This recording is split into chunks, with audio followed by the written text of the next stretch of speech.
Before we start today's episode, I want to thank our sponsor, Kyndryl, who run and reimagine the technology systems that drive advantage for the world's leading businesses with a unique blend of AI-powered consulting built on unmatched managed service capability. Kyndryl helps leaders harness the power of technology for smarter decisions, faster innovation, and long-lasting competitive edge. Find out more at kyndryl.com. Bees have many different jobs and only fly for the last few days of their lives, which is 34 days. Bees swarm to new locations and take time to seek second opinions from each other and might disagree, but when a decision is taken, all the bees agree and stand by that decision. Very unlike many of us in organizations. Male bees are no longer necessary at the end of the summer, and they are murdered by the female worker bees, so as not to be a drain on resources in the winter. Again, you could say that's like in many organizations, or it's a desirable thing in many organizations. Our guest today brings a fresh perspective to many of the most pressing challenges we face in leadership and organizations today. He is an organizational coach and a beekeeper. He lifts the lid on what happens inside a hard-working hive and uses this as a refreshing metaphor to examine working life. He is the author of Bee Wise, 12 Leadership Lessons from a Busy Beehive. Philip Atkinson, welcome to the show. Aidan, thank you very much. Nice to be here. It's great to have you with us, joining us from Alsace in beautiful France. And before we start, Philip, I have a copy of this beautiful book up for grabs, but I wanted you to share where the proceeds go. So let's share that straight up front. Thank you, and this is important. All proceeds from the sales of the book go to a charity called Bees for Development, beesfordevelopment.org, and they just do some amazing work helping families all around the world develop a sustainable business through bees, through honey, through pollinating, in order to pay for their kids' education. It's just a lovely charity that does great work, and all proceeds from book sales go to that. You've structured the book in a beautiful way. So 12 leadership lessons, 12 months in the year, the 4 seasons as well. So I'm going to tee you up for each of the chapters, the 12 chapters that focus on a lesson. It gives a metaphor, it gives a lesson, a leadership lesson, or a lesson in life in some way. Oh. And spring, as you say, is the beginning of the annual cycle for bees and the beekeeper. The queen will start to lay eggs as soon as the temperature begins to rise, and the first telltale white blossom of the blackthorn bush appears in hedgerows in Europe. From that moment on, the bees are in full growth phase, building combs, rearing young, and foraging for nectar and pollen, and starting to make honey. Meanwhile, inside corporate life, the new year and spring are also the time for growth and development. Goals may be defined, budgets may be set, and in this section of the book, you look first at Chapter 1, Organizational Design, and the metaphor here is the working hive. So let's start off and share how the hive looks and then draw your analogies to the organization. And a comment actually for context, first of all. I started beekeeping as a hobby, completely separate from work. And then at work, I was working in organizational design and coaching and leadership and training. And all of a sudden one day I was sitting outside my office, which was a square box, 4-story square box. And there was a small door at the front and people were coming and going. And inside there was a buzz, and inside it was complicated with everyone being busy. And there's an amazing product coming out, helping cancer and treating drugs. I worked in a big pharma company. And all of a sudden I realized that my hobby that had nothing to do with work and my work that had nothing to do with my hobby were very related. So the metaphor of beekeeping and complex organization began, and it hit me. So that's how it started. And then actually organizational design, we need to be conscious and be very thoughtful about how we design the shape of our organizations. You know, the old model was a hierarchy, perhaps assuming that the person at the very top knew more than the next person lower down, and then more than the next person. And these actually old-fashioned command and control models were very good for since the Industrial Revolution, but until today. And today, world is more complicated. And actually, then the bee metaphor as well is actually the queen is not in charge of the hive. It's not the queen at the top, actually. The queen actually serves the population. She doesn't control. It's her job to lay eggs, but it's just one role. And the whole organism works together. And actually, when we look at organizations at work now, then again, let's look at the whole organization. So it's a fun entry into this topic. And Philip, one of the interesting things I found in that chapter was that the queen is locked away from all the workers. And I found that analogous to how a leadership team or the CEO is often locked away from the people doing the work and doesn't have that information or connection to the outside world. Yeah. Actually, the queen is protected by a bit like the Vatican Guard. The queen is protected and she works in the dark at the bottom of the hive, just laying eggs. She only leaves the hive once at the beginning of her life, which is her honeymoon flight, which is when she is fertilized, lay eggs for the rest of her life. She serves the organization. She's totally locked away and the workers do the work. One of the things that I found lovely, and this is a beautiful metaphor for innovation, is the idea of the waggle dance. So most of the hive are working, creating honey, rearing the young, creating the hive. But a small portion of the population do this work where they're trying to find out opportunities for the future. And to communicate this back, they use the waggle dance. I'd love you to share this beautiful way bees communicate. But first of all, you're right. 90% of the bees are in the hive, looking after the eggs, making the honey, feeding the queen. So they're working inside the hive. 10% of the bees, and that's the last role we'll talk about, but they are foraging. And when they go looking, they might find a beautiful apple tree full of millions of flowers of blossom. And they need to come back to the hive and convince the bees that's where they should all fly to. And it was a Nobel Prize-winning piece of work that discovered the bees do a figure of eight dance. And the figure of eight dance, the central axis describes the angle to the sun, which is the direction. And then the energy they put into the dance says how far it is. And they repeat that message again and again and again. And one bee might go, I've got it, I'm going. And the second bee comes back and repeats the same dance. The third bee might go and go, I've got it. And also they come back covered in pollen. So all these bees are coming back and they're all sharing the same message and they're spreading the... And eventually 50,000 bees get the message. And if you think about emails today, sent from corporate comms perhaps, or change agents or something, you need to be clear on your messaging. And then you need ambassadors to retell the story. And you need individuals to go, I've got it. This is what I understand. So there's an awful lot about how you communicate. And the bees are doing this in the dark.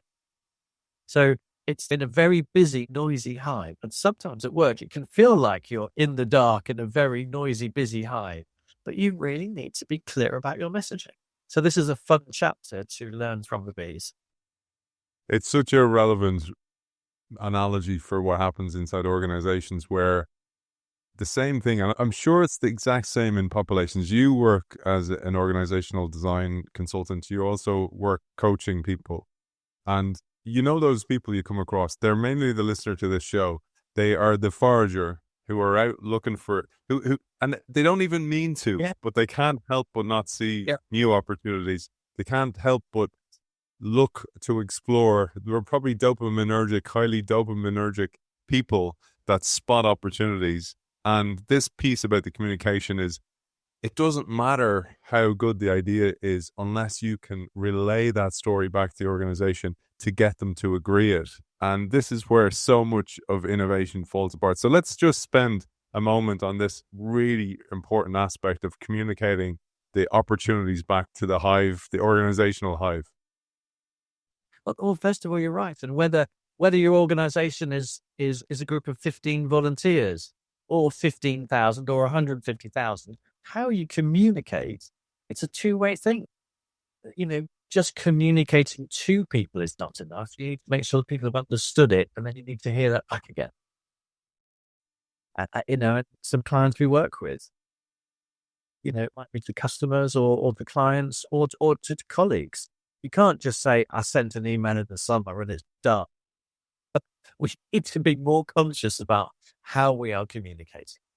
This is a beautiful segue then for creativity. So The analogy you use here is chapter 3 is creativity as pollination. And it's a beautiful way to think about an organization discovering things, and also that they have this innate, everybody has this innate in them. Yes, some people are more creative than others, but as you say, it's an interesting metaphor for innovation and how it can rarely be optimized or optimally developed by one individual. It needs the entire hive. So let's share this beautiful metaphor. Well, I loved your comment that, some people are more stimulated to go looking for ideas. And that's what we want in an organization.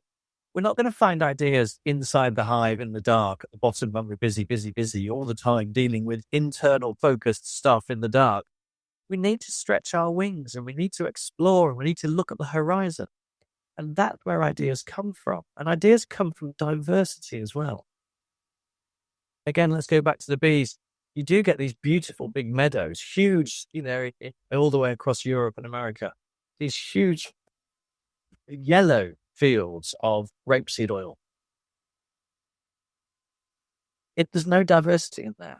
There's no difference. It looks great, but actually, we're saying new ideas come from many different sources, from different types of people, different types of thinking, different opportunities, putting things together a different way, and listening to customers and what they really need. And innovation comes from that process of putting together lots of different things and experimenting and thinking and poking and being curious. And that's exactly what the bees do as well.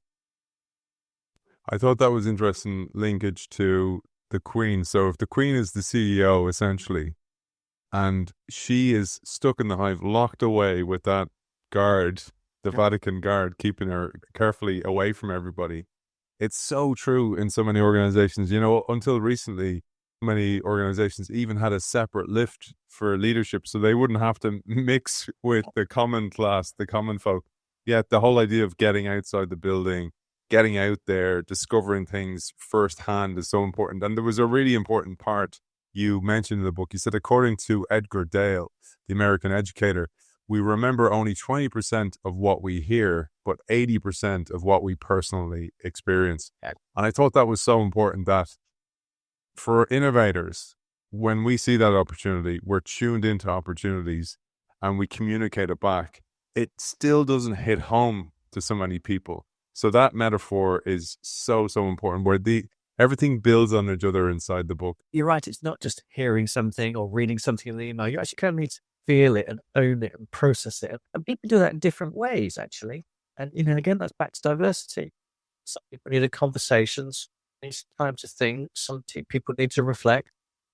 And let's embrace all the different ways of thinking to be at our best. Next up is summer. And here you say, summer is a time when the hive is working at full capacity. Wild meadows hum to the sound of busy bees. Trees such as lime and acacia are in full bloom. And unfortunately, the rapeseed as well. You might share with us why rapeseed is such a problem. And a colony of bees may peak at over 30,000 individual members, all working as one macroorganism. A new queen may be reared, and a colony may be also reproduced by forming a swarm. Inside organizations, meanwhile, we may be halfway through an annual plan, new products may be launched, and key milestones should have been met. It is also a time for summer vacation and reflection. So you start off summer with the idea of productivity and to be busy as a bee. And one interesting anecdote to spark you off here, you say to create a single 500-gram jar of honey, bees will have collectively visited 2 million flowers. Yeah. They will have flown 88,000 kilometers and visited up to 100 flowers in a single day. A strong bee colony can fly the equivalent distance from the Earth to the moon every day. Bees live their lives at a fast pace, and in summer, that's only about 34 days. So it's such an important setup for us and how we live as busy as bees and see it as a virtue when sometimes we need to reflect, is it? Yeah, so look, first of all, the book is using the bees as an interesting metaphor. And I'm saying, let's not be like bees. Let's learn from them. Let's not be like them. And here's a good example. The bees they lead a very intense life, 34 days approximately in the summer, and then that's it. Bang, they're out like a light. It's a full full all or nothing burn, and then they're gone. That's one bee's life. But I'm noticing with all clients and at work in all organizations, busyness is becoming a badge of honor. At the water fountain or the coffee machine, how are you? I'm great. I'm busy. Thanks. I'm doing this. I'm great. I'm busy. I'm going to a conference. I'm great. I'm busy. And it's busy, busy, busy. What I would love to hear is people to say, do you know what? I've spent the whole day listening to customers. Or, these big problems that we face, I've got some colleagues together and we're talking about how we fix them. Instead of being busy doing more of the same stuff, I want people to stop and pause and reflect and think about the bigger stuff. Because our competitive advantage is not doing more of the same stuff. It's about tackling and wrestling with the bigger things. And that's not just work, that's life. We all have a responsibility as good citizens to do this.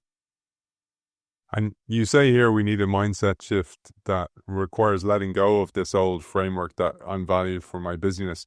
But the big challenge as well, Philip, that you see and we all feel is that the organization won't be that happy if you're kind of going, you were out doing what, Philip? You got time to read all those emails that were in your inbox. You were reading the white paper that somebody sent to you. Well for you, Philip. We're going to up your work rate here because you're not working hard enough. And it's almost that even if you on an individual level want to change things, the whole system has to change. The recognition, the rewards, the way I'm seen. And I often say this, and I'd love your thoughts on it. If you were to walk into a CEO of an organization and they have their boots up on their table reading a book, you'd be kind of going, oh, it's well for you. Worse still if they were doing meditation. But they should be doing those things. First of all, this is a huge topic, and actually defining what the work is a starting point. Is our job to produce more of the same things more quickly, or actually to stop and pause and produce things that solve bigger problems in a better way?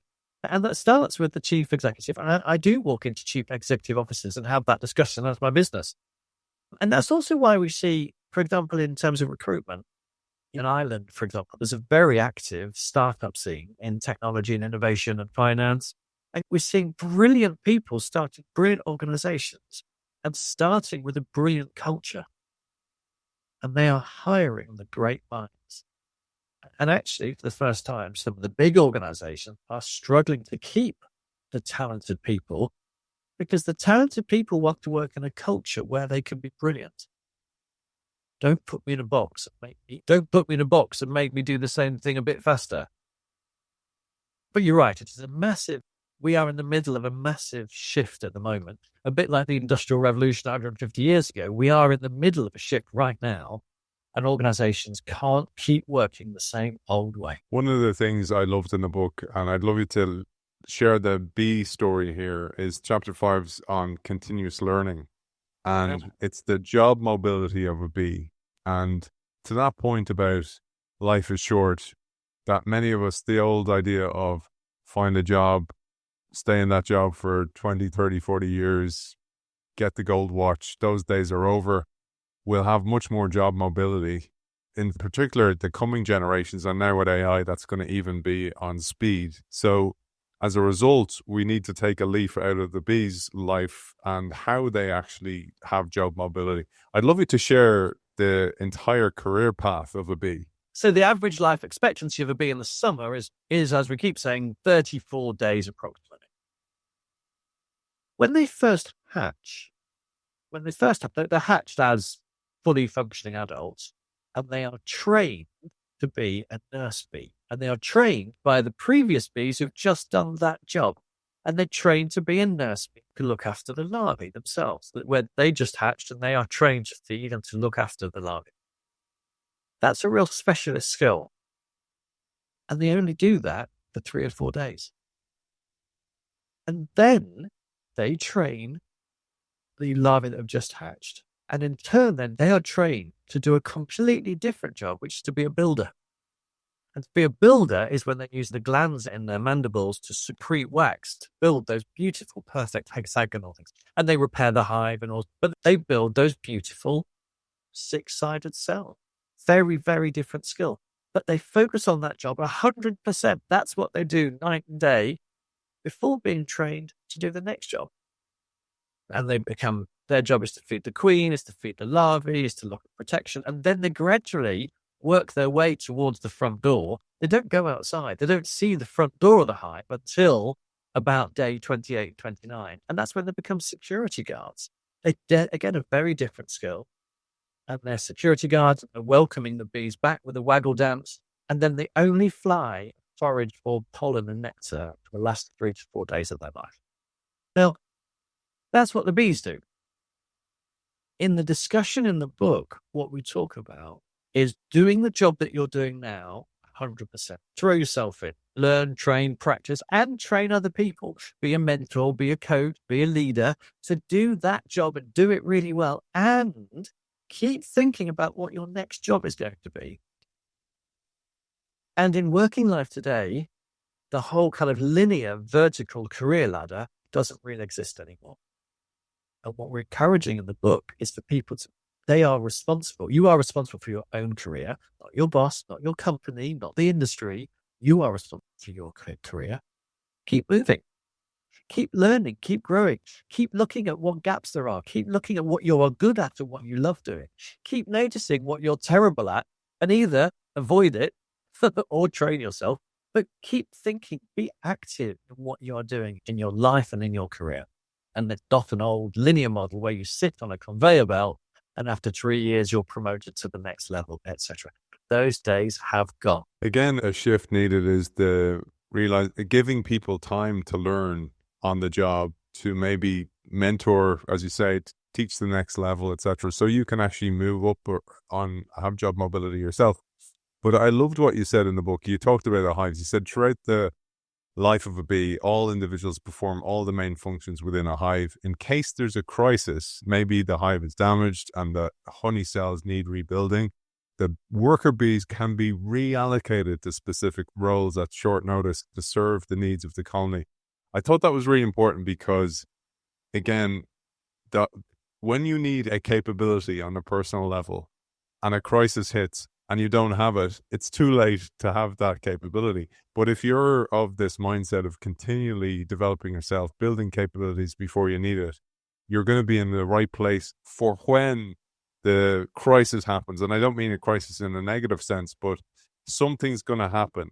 And it always happens. But very few people have taken action before they need to take that action. And it's something you talk about in the book as well. Many leaders you've worked with may be made redundant, maybe they lose their job, and they didn't see it coming in many cases. Yeah. And they have an expectation that somebody owes them something, and they certainly don't. Yeah, it's our responsibility, and we are accountable for our own career. And actually, let's make the best of it. Let's find what we love and do more of it, and keep learning. I mentioned about the rapeseed and essentially the idea of a monoculture. And as you know, I wrote an article and I quoted you in that article because I learned this from you. Let's share what happens there, because I felt it was a nice parallel for what happens on a skill level. If I have a monoculture of only a certain amount of skills and then there's some change in the environment, I'm left wanting. But the same is the same for bees, that if they only focus on one type of pollen, that is a negative thing. It all comes back to diversity. Just a comment, those beautiful the beautiful great big fields of yellow flowers on a hot summer day, they look great, and the kind of, it's not actually a natural thing. But the quality of the honey is terrible. Technically, it's a very short chain sugar, and the honey is actually really thick and sticky, and it crystallizes and it doesn't taste very nice. So while it looks shiny and it looks lovely and the bees get a bit drunk going for it, it's just not the right thing, Or if fashions change, if we no longer, as a product, we no longer need that type of oil that comes from that crop, there's nothing left. And we all need to be flexible and diverse in our skills.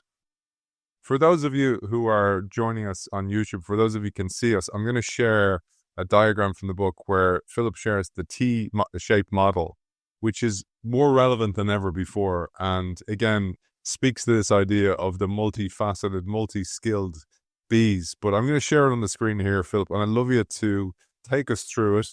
Again, let's have a little bit of empathy for those people who are only listening to us, and we'll describe the model as we speak through it. Yeah, Aidan, thank you for bringing this alive and sharing it. If you're just listening, I'm going to say in the old days, and the old days might be yesterday, but in the old days, in our careers, sometimes we're encouraged to specialize very early and to go deep into one aspect. Let me just pick something. Let's say patent law or compliance or safety or quality assurance or something.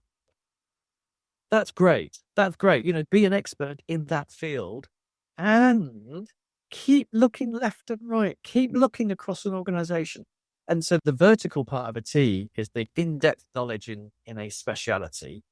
But the horizontal bar of the T represents stretching your wings across a whole organization.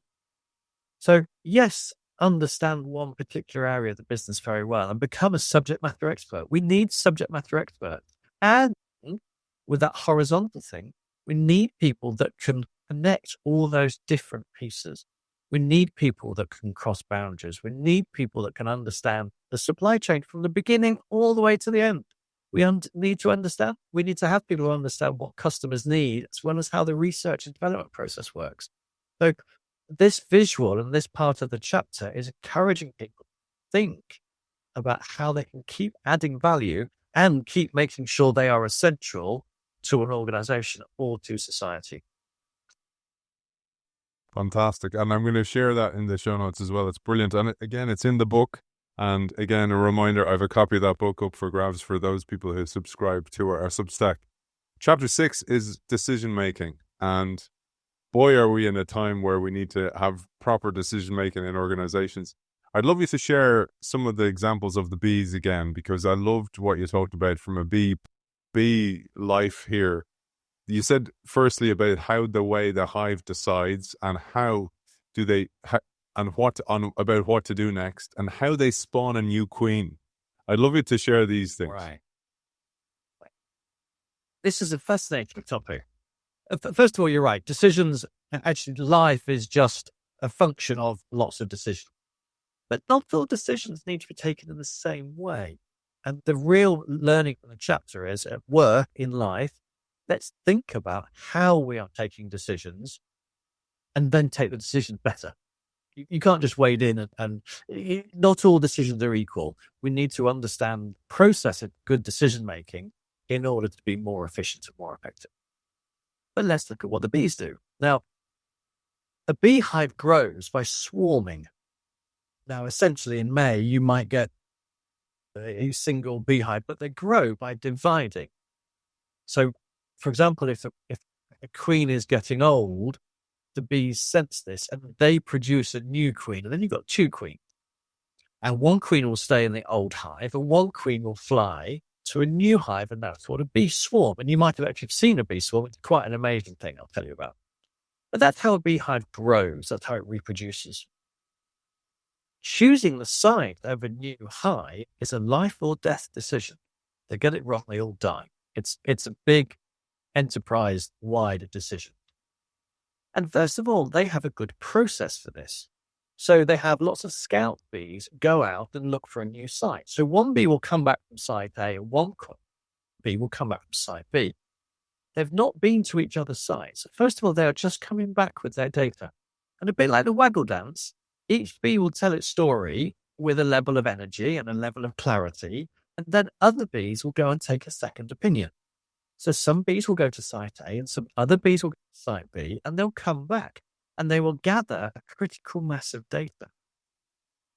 And then some bees who said, I've got the best idea, will go, actually, I don't think I have got the best idea. I think site A is a better idea. Let me go and look at that one. So eventually all the different research arms come back and they start to look at all the data and they go, do you know what? We've narrowed it down to 2. And then bees will go and come back for more opinion. But what they're doing is very, very efficiently collecting data and working out what the data means. 30,000 bees in a hive are watching this. And at this point, they're still in the discovery phase. But when they've got enough data, they take one decision and they say, we are going to go to a new home, which I've never been to. I trust colleagues. We're going to go to site A. 30,000 bees were all aligned behind a single decision. And they might have been disagreeing before then, but they align behind a single decision and they all fly off together. And the majority have never been there, but they are trusting their colleagues who have done the right due diligence. And it's a process. It takes 3 or 4 days to take this decision. They take one decision and they all set off. And that's how they collect their data and take a single decision and have consensus at a very high success rate. It's taken actually hundreds of thousands of years of evolution to get this right. Now, if we come to organizations, we take decisions all day, every day, particularly at a leadership team level or group decision making. It's actually very difficult. And some decisions are really easy. And maybe it's the boss's decision. Great. If the boss is going to choose where to have the Christmas party, let's not discuss it. It's the boss's decision. He takes the decision. Job done. 2 minutes. Thank you. If it's a decision that's more complicated, take time to understand how you are going to take a decision, and where you're going to get the data, and how you're going to disagree, and how you're going to prove it, and who you're going to consult. And one big way of making a decision is by consensus. Does everyone need to agree? Maybe they don't. Another model is decision-making by consent. Let's trust 2 people to go out and do a pilot study, a bit like the bees did. Let's trust 2 of our team to go and do some research and come back with a recommendation, and then we'll comment on the recommendation. But these are all different ways of taking decisions. And there's another metaphor, adding more metaphors, sharpen your axe before cutting down the tree. And spend time as a leadership team being transparent, public about how you are going to take a decision, and then let everyone do their best work to help make that decision. And I don't see that enough at work today. I loved how this echoes what Amazon did. So in Jeff Bezos' days, they had disagree and commit, which is that exact point where, I was thinking of the bees flying along, and like me and you disagree with the news site, and we're bitter. And we collect all the other bees. We have a few other bees together, and we're like going, hey, we're the guys who actually disagree with this hive. What do you think? Or something goes wrong with the new hive, and we start moaning about it as a bunch of bees. But I wanted to share something on the swarm, and this is just from a human perspective, that when you see a swarm, people automatically see it as a negative thing. Oh, bees are swarming. And what you say here is that, in fact, actually, they've filled up with honey to make that journey, because it's a life-threatening journey as well. I'd love you to share a little bit about this, because you even share some of the stories where, for example, you ended up on the wing of an airplane. Let's share this, because it's important to understand what's going on here. Yeah. But first of all, if ever you've seen a swarm of bees in action, it's amazing. It could be 30, 40,000 bees all flying like in a very tight-knit group to a destination. It's noisy. I mean, it's noisy like a jet engine. You can hear it a long way away, and it sounds terrifying. And the truth is, the bees are very fixed on purpose. They need to get safely to their new home. That's all they're going to do. And in order to get there, they've eaten all their honey. A hive where they take all the honey, and they are full of honey. They're not going to sting you. It's like having a big Sunday roast dinner. They've eaten all their honey. They're on a mission. They're going to go to their new home. They might fly past a school or your house or you, and you might just watch it. It's truly amazing. They're not going to sting you. They're not frightened. That's the first thing. And that's kind of counterintuitive, but just trust the bees. The second thing is, they leave the hive and they often need to settle somewhere at the end of the day just to regroup. And they might settle somewhere and then set off the next day to their final home, which is very, very common. As a beekeeper, it's really exciting, because if you can find a swarm of bees in the process, perhaps you could intervene and capture them and put them in a box and give them a lovely new home that would help them. And I got a call one morning, 6 o'clock in the morning, from the local airport. Philip, come quickly. There's a swarm of bees on the wing of a Boeing 737 about to take off. And what happened is the bees landed the evening before on the sunny side as the sun was setting, and it warmed. And they landed on the joint between the fuselage and the wing. And they're just like a bit like a football, a little ball, a ball of 50,000 bees. And they rested in the sun at the end of the day, and they were safe there. Next morning, pilot wanted to take off, and there was 122 people on board. And it was cold. They were in the shade, and they were too cold to fly. And the pilot had to do his visual checks of the plane. And the pilot said, "I'm not allowed to take off with something on the wing. We need to get this bee swarm off." So I was called, and I drove to the airport. And I got lifted up with a cherry picker with a cardboard box, and I just scooped them into the box and took them away. And I gave them a new home. But if you do see a swarm, just watch it. It's beautiful. I actually recently had this happen to me where there was a bee in the back garden in my home, and he was just on the ground. And they sometimes look like they're dead, but they need to metabolize. And I didn't give him sugar water. I actually gave him electrolyte water on a piece of tissue, a piece of like Bounty tissue, a piece of absorbent tissue.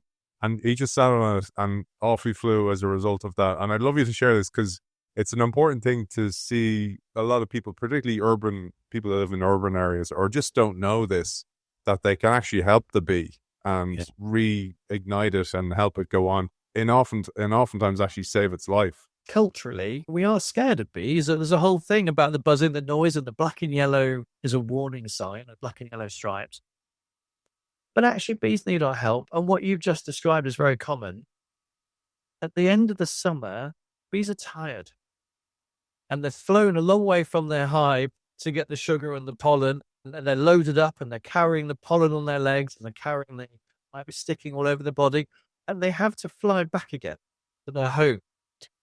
And often they need to rest. And they need some sunshine to warm up. They do need energy from the sun to warm them up. But if it's a cold day, they need to recharge. And sometimes they need a bit of love and some sugar. And you can give them electrolyte water, or you can give them, not honey actually. Honey's not good necessarily. It might not be their own honey. But give them a bit of water with sugar in, or a teaspoon. And they're not going to sting you. That's the last thing they're going to do. They're just tired. You can pick them up with a little finger and put them next to some water they need and some sugar. And they'll just spend a little bit of time recharging, and then they'll be off safely back to their hive. Yeah, it's a lovely thing to do. I taught my kids to do it as well. So we're on to autumn, and autumn begins at this stage where it's coming to the end of the hive. They're preparing for the cold months of winter. Honey stores are matured and sealed. Precious resources are conserved. And I mentioned this, those male drones, they're no longer useful. And they're expelled from the hive. Yeah. Some would say they were never useful in the first place. But let's share firstly how a male drone is created, and then what their purpose is, and then obviously what their unfortunate end is at the end of their lifespan. I can see the headline that might come from this recording, that the title homicide that is often being used. Again, let's go back to roles and responsibilities and diversity. So 95% of the bees in a hive are female worker bees, and they do 7 different jobs. We've talked about that. The small minority, only 5%, are male bees. And the male bees are a bit bigger, and they've got a bit bulkier. They've got these great big bulging eyes, and their wings are bigger, and they make a droning noise, a very different noise. And they are called drones. That's the noise they make, and that's the name. It's a male drone, and that's a small percent. And it is what it is. It's nature. Their only job is to have sex with the queen. Once. That's what they do. It might be their own queen, or they fly, and they might be looking at the beginning of spring for a virgin queen from another hive. When she does her honeymoon flight, she will actually circle around an orchard, and males from other hives will go and fertilize the queen. That's their job. That's all they do. And they can't even feed themselves. So they rely entirely on the female worker bees to feed them and look after them. That's their life. That's their job. But the hard truth is that their job is important for a few weeks of the year in spring. After then, the queen's busy. The queen ain't going anywhere else. It's her job to lay eggs every day in, day out, 1,000 eggs a day. So when we get to end of July, August, September, the hive doesn't need any more males. And they are drained on resources. They're getting ready for winter. Every mouth counts. And the female bees go, "We don't need you anymore. I'm going to stop feeding you." Or if resources are really tight and it's cold or something, the female bees will actively kill the males and they push them out the front door. And as a beekeeper, it's really interesting this time of year. You can see males being pushed out the door, dead, dead, dead. And you can tell what's happening inside by the dead bodies coming out the front door. And, we have a bit of fun with this. At work, make sure you're useful all year round. And don't rely on one skill to get you through life. Keep learning, keep training, keep growing, keep developing, keep noticing. And look, we've got AI coming. AI is here. So think about what does that mean for you and your career and the value to your job, the value to your company, the value to society. Keep moving, keep thinking, keep learning, or else you're going to get stung and get pushed out the front door to dead. And a grateful bird will take you away, as you say. Yeah. So next up is chapter 7, which is teamwork. And I thought we'd share here particularly the honey harvest lesson and then the extra dependent and interdependent teams and organizations. I thought that was a nice little lesson from this chapter. Everything we do in life, nearly everything, is with other people. We work as teams. So teams or teaming is a really important skill. And again, the lesson in the book is to think harder about how we're working as teams. Now, I have a dear colleague called Dave Kesby who's written a book about different types of team. And in English, English is not very good for something. We only have one word for hot. Hot weather, hot food, hot things. We just have one word for hot. We only have one word for teams, team. But Dave's research and all the work that we do with organizations says that there are 2 very different types of teams. So let's think about a soccer team, first of all. A soccer team has a goalkeeper, a winger, a striker, a defender, and you need all of those. And if you don't have your goalkeeper, you're stuck. There's a massive gap. If you don't have a winger, if you don't have a striker, if you don't have defenders. So therefore, that is a team where they are interdependent, they rely on each other. And there are lots of teams that work like that. But the second type of team we call extra dependent, and I'll just describe what they are like. For example, in an organization, let's say you get HR business partners. You might get 10 HR business partners working in 10 parts of the business. And as a team, they are 10 similar people doing similar jobs, but they do their work with their teams. So they go out to work, if you like, and then come back to their home base. And in actual fact, as an organization, it doesn't matter whether there's 2 of them or 22. It's not like a soccer team where you need every individual skill is different. In an extra dependent team, you can learn together and grow together and support each other. And then you go do your work elsewhere in the organization and you come back again. It might be a team of priests across a county. It might be a team of referees, or actually you can have a team of goalkeepers and you can learn from each other. And that's the key thing. You're not competing. You can all be better by learning together. And in our research, organizations often have 50% of one type of team and 50% of the other. But we only have one word. And they're 2 different leadership mindset, 2 different sets of skills. We're on to now chapter 8, which is change and diversity, but in particular, responding to the environment. And I thought it was lovely to share the idea of migrant bees. And this as a nice metaphor because I thought about how oftentimes we'll ship maybe Philip off to the Middle East to work with a new client over there. And it doesn't always work because you have to acclimatize, etc., like the migrant bees. It's not just migrant bees, but it's actually everything. And everything in life, we need to use all of our senses just to understand a little bit better about what is happening. We've got 5 senses, let's use them. If you look at a beehive, first as you approach a beehive, first of all, you can hear if they're stressed or not. Let's say a storm is coming on this beautiful summer's day, blue sky, but a storm might be on its way. And we can't see that. But the bees can sense the atmospheric pressure change. They know before we do that a storm is coming. And the note of their hum, their buzz changes and it goes up an octave. So if you just listen, you can hear if they're happy, you can hear if they're stressed. The stressed is a higher pitched noise. So if they're stressed, don't put your hand in. You can smell if they're stressed. If they're happy, they're making honey, it smells sweet coming out the front door. If they're stressed, they make propolis, which is a very bitter protein, bee glue to protect the hive. If you smell propolis, don't put your hand in.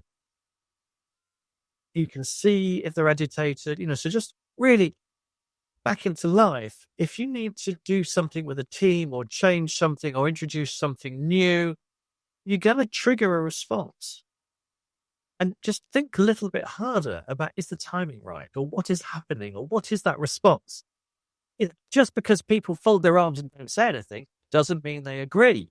So use your human superpowers of listening and noticing and sensing what is going on, and everything will be better. And as you share in chapter 9, which is sensing the system, you can avoid being stung that way. Let's share your own first-hand experience of this and how your son was wise as well, where he discouraged you from taking a little peek at the hive. Yeah, our kids are clever, aren't they? Of course, I make many mistakes beekeeping. I've been a beginner beekeeper for 20 years, and the more I learn, I have more to learn. So I'm always learning. And I make many mistakes, and I get stung a lot. And one day, I was out with my son, and I said, Louis, look, I'm just going to have a look at the bees. And if the bees are happy, you can smell, you can see, you can sense. The bees are happy. You don't need gloves. You don't need a veil. You can take the lid off. You can scoop them up with your hands, and you're not going to get stung. And one day I rushed in. I happened to have shorts and a t-shirt and a pair of flip-flops. And I just wanted to have a look inside. And there was a storm coming, which I couldn't see, but the bees knew. And I got stung. And I got stung once. And if you get stung once, the security bees can smell that you've been stung. And the other security bees come after you. And I ran down the street and I had to take off my t-shirt because I had bees inside my t-shirt. And I had my flip-flops on, and I was running down the street away from these security bees. And my son was saying, Papa, I told you to listen to them. He was right. And Philip, tell us, do they know you? So you're a beekeeper. Do they know you? Do you get used to your smell, or are you always just that guy who shows up every so often? There's a whole load of research. There's actually a new research paper out today about bees being able to recognize faces, and there's some I don't know if you know the phrase, lovely old folklore about tell it to the bees. Have you heard this? So again, there's old poems and things where if a family member dies, or you have to go and tell the bees. And actually, what this is about you build a connection with the bees, and the bees do recognize you. And by talking to the bees, you release carbon dioxide that the bees recognize. And there is a thing about just being with the bees. The bees get to know you, they get to recognize you, they get to sense you, whether they're afraid of you or not. This whole thing about talking to the bees is important. But also, if you talk to bees, you relax, calm down, you take a deep breath, you slow down. You're not just going to wade in, which is the mistake I often make. Just take your time and slow down and work with the system. So the bees do recognize you, apparently, but they do kind of also sense how you are. And then if you're stressed, the bees can tell you're stressed, and everyone gets stressed. Which is I'm sure you emit an energy, and they read the energy, and vice versa as well. Yeah. But so we're in winter. You mentioned about this time where there's a shift from thriving to survival, and the male drones have faced their harsh reality, which is homicide. But at the as the temperature drops at the beginning of the winter, there's only 20,000 bees left to keep the queen warm. Yeah. I'd love you to share a little bit what's going on here at this point in the hive. This is amazing. We kept saying at the beginning of the year, bees have an average lifespan of 34 days. That's when they're busy stuff, and they are busy as bees, foraging, harvesting. But about, and as we approach autumn, the bees actually change. They kind of change roles. What the hive needs is different. And the queen bee needs to survive until the first flowers come back in March. At the beginning, you said that's the blackthorn bush in Europe. It's the white hedgerow that we see, the white hedgerow flowers that we see. And the bees in the summer, a beehive is an organism that might be 5 miles wide. If you think about how it's working in all the different directions, it's an organism about 5 miles, 5 kilometers in diameter. In the winter, it's the size of a small football, because that's ball of bees, and their job is just to keep the queen fed and warm through to the winter. So it's a different phase of life. As Seneca said, every new beginning is another new beginning's end. Yeah. So we're at chapter 11, which is new beginnings, which is preparing the hive. And as you say, it's one of your favorite closing tasks at this time of year is to recycle the old beeswax comb. Yeah. Tell us about this and tell us what the metaphor is then for the organization and for life. Yeah. So we're talking about different phases. And actually, yes, you're right. Old frames of, when you've taken the honey off and old frames, and actually you can melt it down and make candles or just, but you need to finish the year well. You need to kind of tidy up and fix things and put them away. And actually you need to take some time to learn and reflect what worked well this year and what do I need to learn next year. So it's an ending, it's a closure. And chapter 10 is all about closing well. If we talk about work for a moment, I think we're great at starting things. If you start a new job, you get flowers and a card or a welcome or a buddy to show you around. If you start a new project, you might have a new logo or a fanfare or a sponsor. Starting things we're good at. In the Western society, we're good at starting things. In my experience at work, we're not very good at closing things. Actually, look, we all get made redundant at some point. If you get made redundant, how good is your close? People don't know what to say. People don't know what to say to you. People don't know how to take on your projects. That's one thing. Another thing is projects. Some projects, some initiatives that start in January with a big fanfare, sometimes they fail or sometimes they're no longer important. But are they closed properly? And it's my kind of mission is to help organizations close things better. And if you can close things better, you can create more space for new things to grow, like the Seneca quote. And otherwise, it's a bit like having too many apps open on your browser. You can't have too many things open, and keep opening more. You need to close things well. And I really, in life, I want people to pay more attention to closing things better.